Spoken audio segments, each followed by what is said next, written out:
یاد ساتي یو شیزم نشته چې هغه خود به خود راغلی، بلکې کم سیزم چې منګه یینو په نظر راځي د هغې څوک جوړونکی شته او دا د چا محتاج دی. دی وجې نه په دې خبره باندې منګه ایمان راوړو او ایمان راوړل په هر مسلمان باندې لازم دی چې دا کائنات چې په نظر راځي دا خود به خود نه دی راغلی، بلکې د دې څوک جوړونکی ذات موجود دی او هغه ذات د الله جل جلاله دی. روح المعانی چې چا لیکل علامه علوسی رحمه الله، هغه واقعیت دغه په زمن کې علما ذکر کوي چې یو بدوی یو باندچی هغه په ځنګل کې روانو،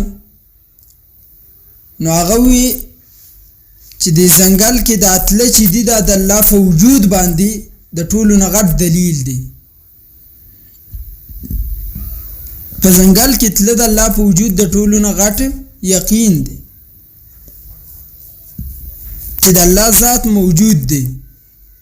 او یو بوډۍ یو زانګو په ځنګل کې واچیله او هغې له به ټال ورکاو او وی به وی دا د الله په وجود باندې غټ یقین دی. که زه نه وی او ما دا زانګو چلولی نو دا زانګو نه چلیده. دغه شان که د الله ذات نه وی نو د دنیا نظام نه چلیدو.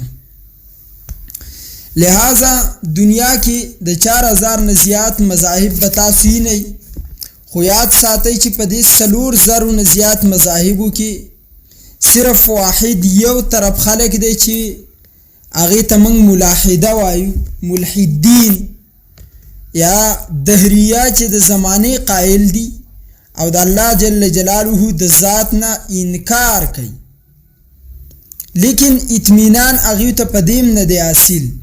باقی چې څومره مذاهب په دنیا کې نه اب الله مني، خو شرک به کوي. اسلام د شرک نه پاک دی، اعتدال والا مذهب دی. اعتدال والا په دې وجه باندې بعضې خلکو 3 خدایانو منل، بعضې انکار وکړو. موږ نه 3 منو، موږ نه انکار کوو، بلکې موږ یو الله منو چې واحد لا شریک دی. که 3 ومنې د دنیا نظام چلیږي، نو که یو ومنې که د ټولو نه که د الله د ذات نه انکار وکړي د دنیا نظام جوړیږي. نو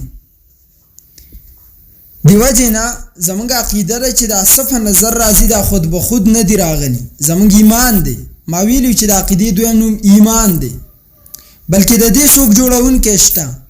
دې وروسته یو طاقت دی او هغه طاقت د الله دی. زمونږ امام سیدنا امام الاعظم ابو حنیفه رحمت الله علیه، زه ډېر په شوق سره او ډېر په مینه محبت د حضرت امام صاحب نامه اخلم او زه د الله جل جلاله نه په دې باندې ډېر راضي یم، خوشحاله یم او الحمدلله هر وخت دا شکریا ادا کوم چې ربه علم دې راکړ دی، نور هم راکړه، خو داسې مې مکه چې د بعضې لالچیانو په شانتې په لالچ کې راشم او د سیدنا امام اعظم ابو حنیفه رحمت الله علیه د نامې د بدنامولو د هغه د توهین کوشش شروع کړم. بلکې زه خو دا وایم چې یو طالب العلم د هغه توهین زموږ نه ونه شي.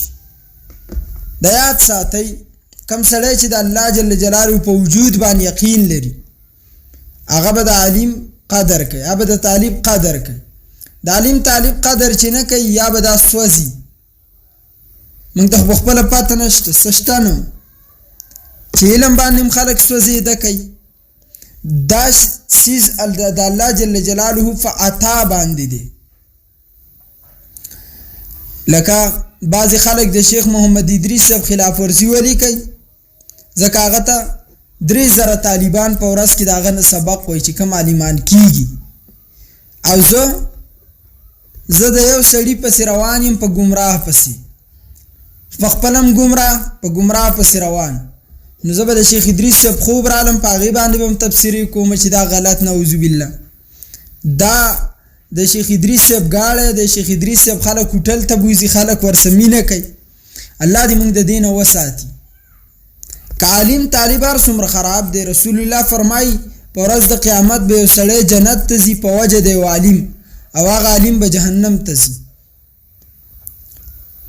وجه دا ده دی عالم به یو مسئله بیان کړي او دی سړي انسان به منلی دغه انسان به الله د په عمل په وجه یا دی عالم ته به سور کړي د دې ورکړي په وجه به الله جنت ته بوزي او د عالم به په خپل باندې جهنم ته روان زکه به په خپل باندې عمل نه کړي هغه عالم به په خپل د هغه شي ځان لایق نه جوړ کړي د یاد ساتي د خلکو نظر کې چې ستا څنګه مقام دی په حقیقت کې ځان د هغې نه ښه جوړ کا ما ته یو کس وی چا وی چې د نن زمانې هر مولا په شهرت پسې ځي او ځان ښه جوړوي او ځان په ځان باندې ښه پوره کوشش کوي د خلکو په وړاندې نو څه وکړي ځان بد جوړ کړي شرابي د ځانه جوړ کړي ښه ده که نه چې یو عالم ښه ځان جوړوي نو ښه خبره ده یو عالم د خلکو په نظر کې ښه دی نو ښه خبره ده دا بده خبره ده برحال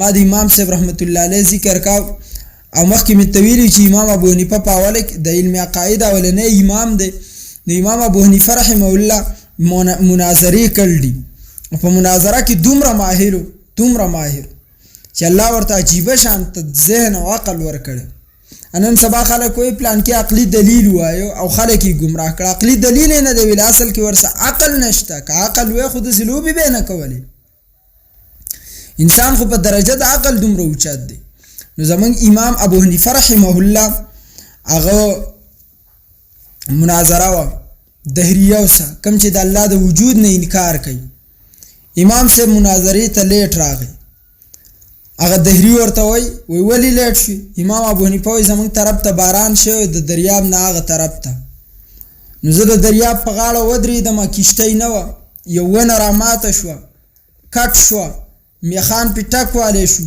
زما مخې ته راله زه پکې سور شوم دریاب نه یې راواړولم بیا یې رانه کرایي واغسته واپس روانه شو هغوی د خندا نه شنه شو ویل داسې چېرته کېږي چې یو ونه په خپله راماته شي ټک ټوک شي ماته شي او بیا روانه شي حضرت امام ابو حنیفه رحمت الله علیه ورته وایي چې یو وړه ونه په خپله نه راماتېږي ټک ټوک کېږي نه میخ پې نه ټکوالی کېږي سورلي ځان کې نه شي کېنولی د دې دومره دنیا دا نظام چې چلیږي ته څنګه د الله د وجود نه انکار کوي تمام یې غلي کړو داسې علم الله امام ابو حنیفه رحمه الله ته ورکړی په امام پسې فاتحې ویلو والا اوس هغه وخت کې مناظره وه کله چې مناظرې ته راغی امام صاحب رحمت الله علیه ورته فرمایي تاسو کې به دا یو مولوي صاحب زما سره خبره کوي که نه ټول به یې کوئ ورته یو مولوي صاحب به خبره کوي وایي دا به ستاسو ټولو د طرف نه وایي ها وایي که تاسو ټول یې کوئ او وایي مونږ به بیا بېادب یو ته به په خبرې به بیا څه مقصد نه وي دا طریقه نه ده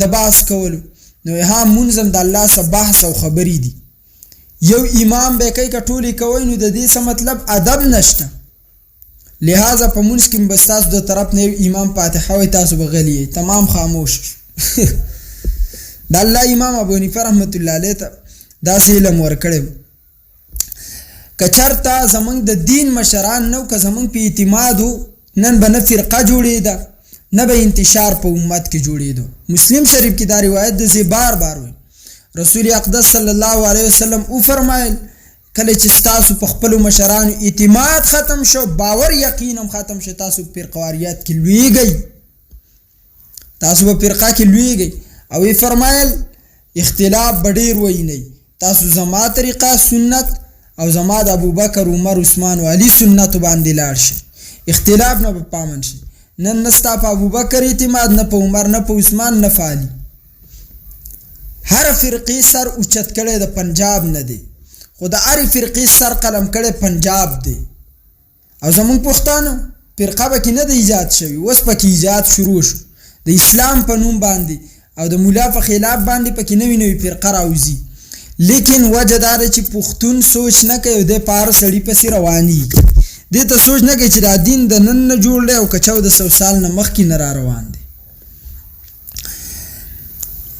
نو په خپلو مشرانو باندې اعتماد زمونږ نشته ګنې یو انګریز د امام ابو حنیفه هغه شاګرد حضرت امام محمد رحمه الله پیژنئ به امام محمد بن حسن شیبانی دا د امام ابو حنیفه شاګرد او امام صاحب د ماخوستن مانځه نه بعد په خپل مسجد کې ناستو نو دا نوجوان راغی امام ابو حنیفه ته وی حضرت که یو سړی د ماخوستن منځ وکړي نابالغي ویده شي او د شپې ورته احتلام وشي خوب کې بالغ شي او د سحر منځ ټیم لا راغلی نه دی د ماخوستن ټیم باقي دی دی به د ماخوستن د منځ قضا راوړي که نه امام ابو حنیفه ورته ویل ها راوړي به خو د سوال په کوم الفاظ وکړو که یو کس یو هلک ته داسې راشي دی لاړو د مسجد په یو غاړه کې ودرېد هلته یې مونځ کا امام صاحب رحمت الله علیه ته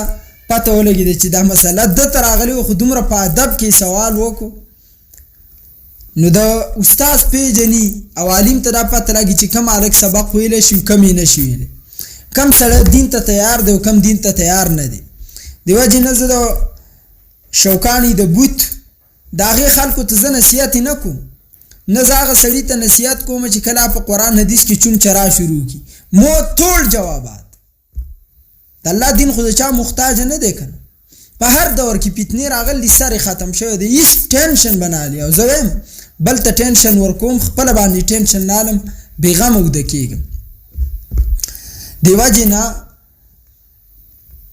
امام صاحب رحمت الله علیه پیژانده چې د ده طبیعت د طالبۍ او د علم طرف ته میلان کوي او د عالم صحیح جوړېدی شي حضرت امام صاحب رحمت الله علیه چې ولید ویل یا ربه کاشکې چې دا ستا د دین دپاره دا ماشوم قبول شي دومره ورځې نه وې تېرې امام ابو حنیفه درس کې ناستو پلار امام محمد د لاس نه نیولی د امام ابو حنیفه مجلس ته راوست امام ابو حنیفه رحمت الله علیه چې ولیده پته ورته ولګېده چې دا خو هغه هلک دی ورته وایي څه دپاره راغلی پلار یې وایي دا به ستا نه فقه زده کوي دین به زده کوي دا ما دې له راوستی دی نو د هغه حسن ډېرو د امام محمد رحمت الله علیه ډېرو بېدینو چې به د هغه مخ ولید ایمان به یې راوړ چې څومره ښایست الله ورکړی دی علامه انور شاه کشمیري رحمه الله بازار کې به چې وایي ته سر به بلکل پټ کړی دومره ښایست دومره ښایست غیر مسلمو به چې ولیده په هغه به د هغه په مخ په لیدو به بلکل الله مانو او شاعر مشرق علامه اقبال رحمت الله هغه فرمایل که زمانه څوک د اسلام په حقانیت دلیل غواړي نو دلیل انور شاه کشمیری دی که چرته اسلام حق دین نو انور شاه کشمیری به مسلمان نو ډیره ټیټه مضبوطه حافظه و او د علامه اقبال رحمت الله علیه مزاج دینی په شاعرانو کې د عبدالرحمن بابا او د حضرت علامه اقبال رحمت الله علیه مزاج دا دینی و دیو جن خو زمونږ نوجوانان نه رحمان بابا طرف ته توجه کوي نو علامه اقبال ته د یوسف د یورپ د کوڅونو متاثر لیدل د یوسف بنیری خوده او سپه دې زمانه کې په هغې پسې روان دي چې غریبانان خپل یخته نشي سمولی ورنه په دې دور کې د ضمیر خان ضمیر چې د ده مزاج شریعت ته ډېر مایل د مدرسو څخه کومک د علماو څخه مینه محبت مجیب زلمې نو دې شاعرانو ته خلک توجه نه ورکوي دینیو ته زمونږ نوجوانان والشعراء یتبعوهم الغاوون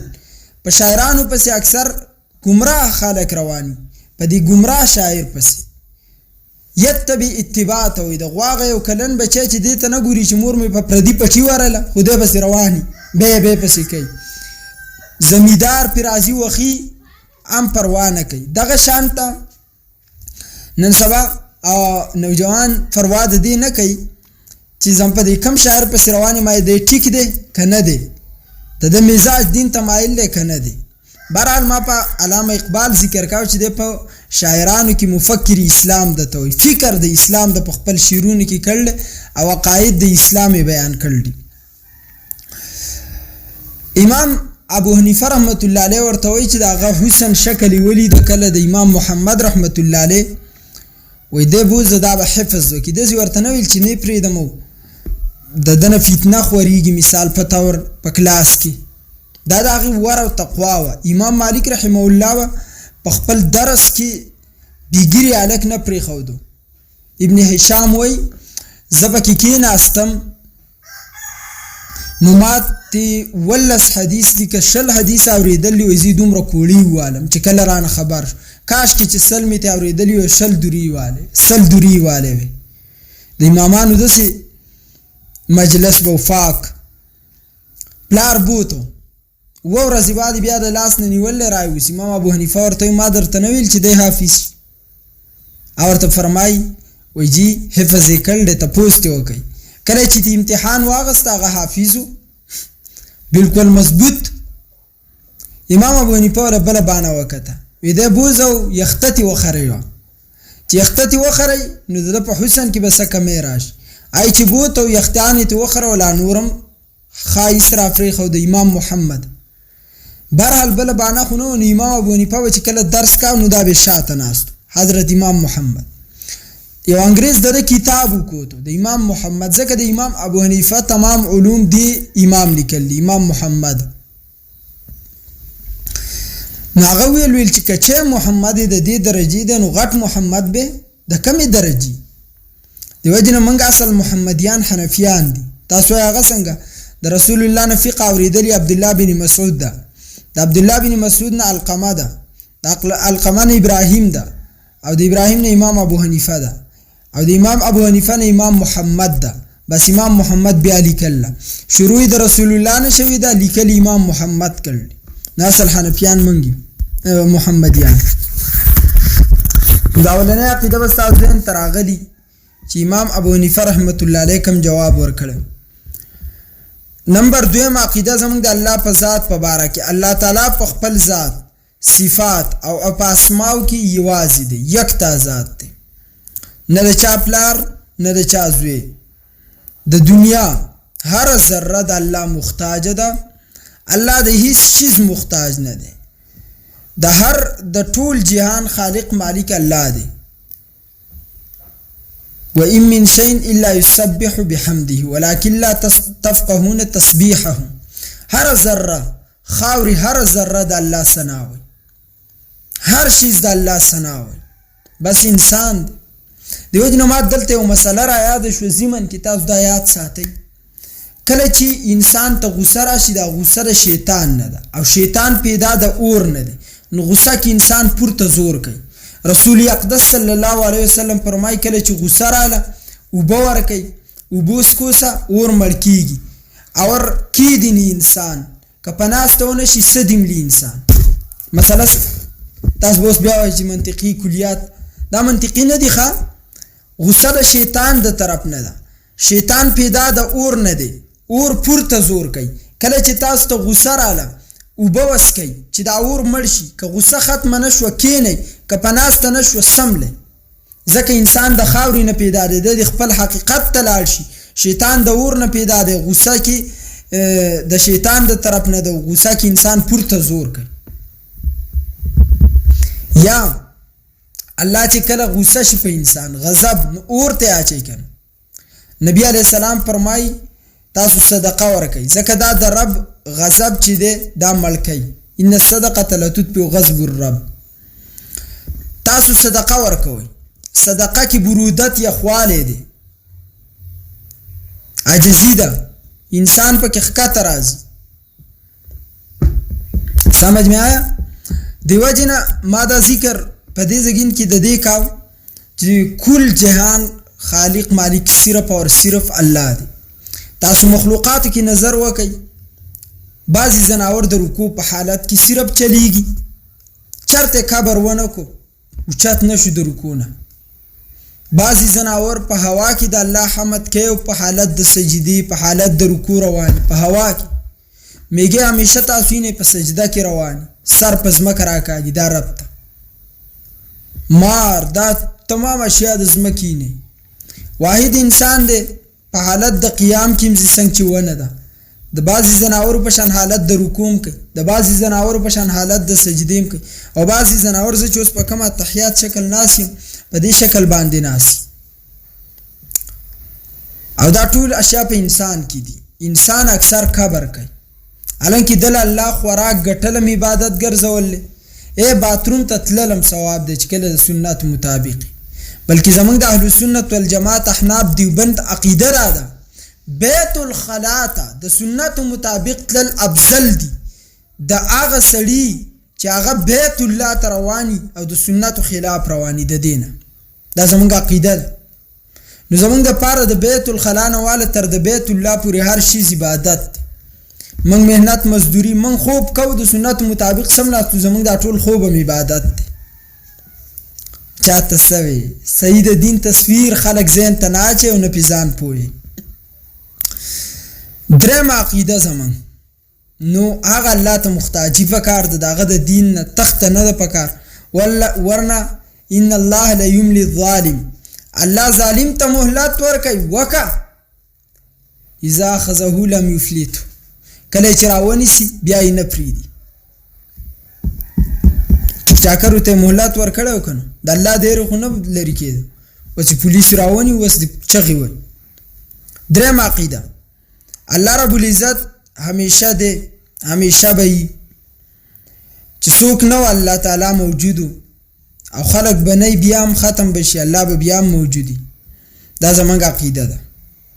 موږ نه و الله و، موږ به بیا هم نه و الله به وي. عقیده دا ده.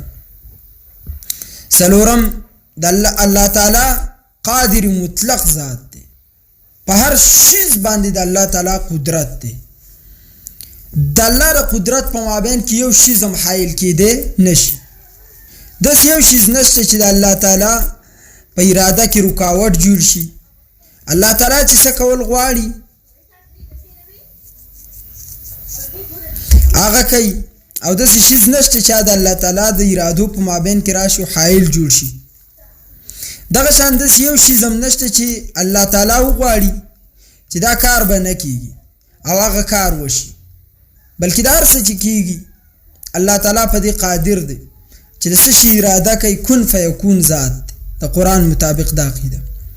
پنځم نمبر عقیده زمونږ ده د الله تعالی کلام د الفاظ او د حروفونو مرکب نه دی، بلکې هغه کلام نفسی دی چې د الله تعالی د ذات څخه قائم دی. د حروف او د الفاظونو مرکب کلام دا صرف او صرف د انسان دی، صرف نو دا د مخلوقاتو دی. د الله تعالی کلام چې دی کلام نفسی هغې ته وایي. مثال په طور باندې زما او ستا دپاره ما او تا چې لیده کوو د سترګو ضرورت دی، الله ته د لیدو دپاره د سترګو ضرورت نشته. ما او تا خبرې کوو د زبان ضرورت دی، الله ته د زبان ضرورت نشته د خبرو دپاره. ما او تا له د اورېدو دپاره د غوږ ضرورت دی، الله ته د دې شي ضرورت نشته. بلکې تاسو به زه په اسان الفاظو کې داسې ویم، دا څومره خلک چې غلطۍ کې لوېدل دي دوی د الله ذات په ځان قیاس کوي. العیاذ بالله، الله دې موږ منع کړي، معاف کړي. د داسې خبرو نه دی، الله موږ منع هم کړي او معاف دې هم کړي. تاسو هغه څنګه ما او تا خو چینو نو د سترګې ضرورت دی، خو دا سترګه چینې دې ته د څه شي ضرورت دی؟ ما او تا چې خبرې کوو د زبان ضرورت دی، خو دا زبان چې وایي دې ته د څه شي ضرورت دی؟ ما او تا چې اورو نو د غوږ ضرورت دی، خو دا غوږ چې اوري دې ته د څه ضرورت دی؟ دا په کم څه اورېده کوي، دا غوږ په څه اورېده کوي، دا سترګه لیده په څه کوي؟ ما او تا خو لیده سترګه باندې کوو، سترګه په څه لیده کوي؟ نو یاد ساته صیبا چې د انسان د پاره ضرورت د دې اشیاو دی چې په دې باندې دا کارونه وکړي. الله ته د دې شیزونو ضرورت نشته. شپږم عقیده د الله تعالی کلام د ازل نه د الله تعالی سره قائم دی. د الله تعالی صفت کلام الله تعالی دا د نور صفات په شان قدیم دی. یعنی قرآن چې دی د الله تعالی کلام دا قدیم دی. امام احمد بن حنبل رحمه الله دا غو د معتزلیان په هغه باندې ظلمونه ولیکول په هغه دور کې، او الله قرآن د الله صفتی کلام دی او دا قدیم دی، او دی ویل نه دا قدیم نه دی، حادث دی. په دې یو خبره باندې امام احمد بن حنبل رحمت الله علیه سره څومره ظلم وشو. دلته ماته یو خبر را یاد شي، یو غل خبرې وایي زه مضبوط کړم. امام احمد بن حنبل وایي وم نمبر د الله کلام هغې ته کلام نفسي م وایي، نه مخلوق دی او نه د الفاظو د حروفو نه مرکب دی، نه مخلوق دی او نه د الفاظو او د حروفو نه مرکب دی. دا زموږ عقیده ده. اتم نمبر د الله تعالی کلام رښتونه او د واقع مطابق دی او د دروغ ګمان کول پکې هم کفر دی او نه پکې د دروغ ګمان شته. نهم نمبر الله په خپل فیصلو چې کمی کړل دي بدلول شي، البته خپل فیصله بدلینو لکه د الله وعده چې مؤمنین به جنت ته ځي او کافر به جهنم ته ځي. خو که الله وغواړي مؤمن جهنم ته همیشه لېږلی شي او کافر همیشه جنت ته لېږلی شي. په الله تعالی باندې څه لازم نه دي. یعنی دا عقیده یاد ساتئ چې په الله تعالی باندې عدل واجب نه دی، خو الله عدل کوي. په الله تعالی باندې فیصلې بدلول چې دي دا واجب نه دي، خو که بدلی نو بدلولی شي. ٹھیک شو؟ عقیده به ذهن ته راغلي.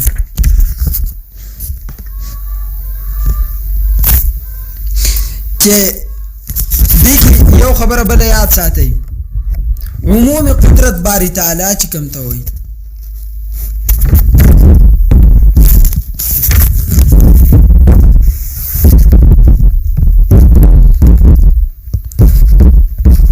من چې دا وایو الله تعالی په دې قادر د دې ته عمومي قدرت باری تعالی وایي، لیکن الله تعالی داسې نه کوي. الله تعالی داسې نه کوي، دې ته بیا تنزیه باری تعالی وایي.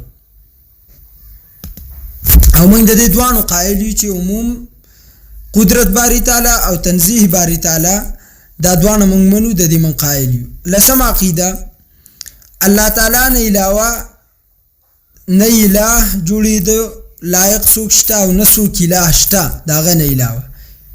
اله د عبادت لایق، د عبادت دپاره چې کوم صفات ضروري دي هغه د الله تعالی نه علاوه په بل هیڅ ذات کې موجود نه دي. او د چا سم داسې قدرت او طاقت نشته کوم قدرت او طاقت چې د الله جل جلاله سره دی. یو لسم عقیده ما لس ذکر کړی چې زه لس ستاسو په وړاندې باندې نن ذکر کوم. دا شو لس عقاید